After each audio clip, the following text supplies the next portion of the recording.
नमस्कार साथीहरू, म तपाईलाई 2 अङ्कको स्क्वायरको ट्रिक सिकाउन गइरहेको छु, जसलाई बनाउन तपाईलाई एकदमै 2 देखि 5 सेकेन्ड लाग्नेछ र यो तपाईको क्याल्कुलेसनलाई एकदमै इजी बनाउनेछ र यसको अवस्था र क्याल्कुलेसन हेर्छौँ हामी। यसको अवस्था के हुनुपर्छ?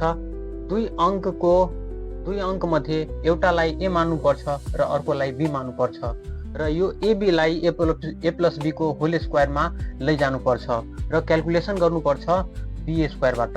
जस्तै हामी यहाँ 27 को होल स्क्वायर छ भने यसलाई ए मान्ने र यसलाई बी मान्ने र अब बी स्क्वायरबाट सुरु गरौँ। बी स्क्वायरको मतलब 7 को स्क्वायर, 7 को स्क्वायर गर्दा यहाँ हुन्छ 49, 49 को भइहाल्छ 9 र केरी आउँछ कति? 4। केरी आउँछ यहाँ 4, याद राख्ने कि केरी आउँछ 4 र यहाँ 2ab छ।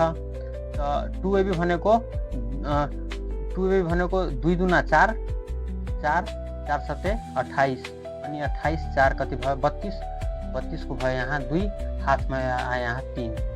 अब यहाँ 2 को स्क्वायर गर्दा ए को स्क्वायर भनेको 2 को स्क्वायर, 2 दुना भयो 4, 4 3 भयो यहाँ 7। त्यस्तै यसको यो भ्यालु हाम्रो एन्सर।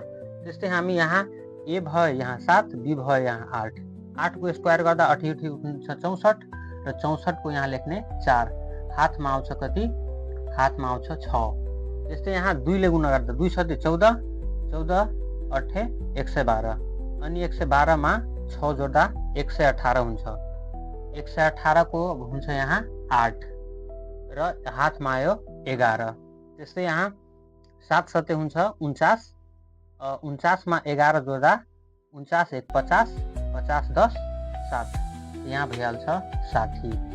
त्यस्तै हामी यसको स्क्वायर गर्दा 1 को स्क्वायर गर्दा यहाँ हुन्छ 1 अनि यहाँ 2 ले गुणा गर्दा 2 नमा 18, 18 कान 18, 18 को हुन्छ यहाँ 8 अनि केरी आउँछ 1, 9 नमा हुन्छ 81 र 81 मा 1 जोड्दा हुन्छ 82।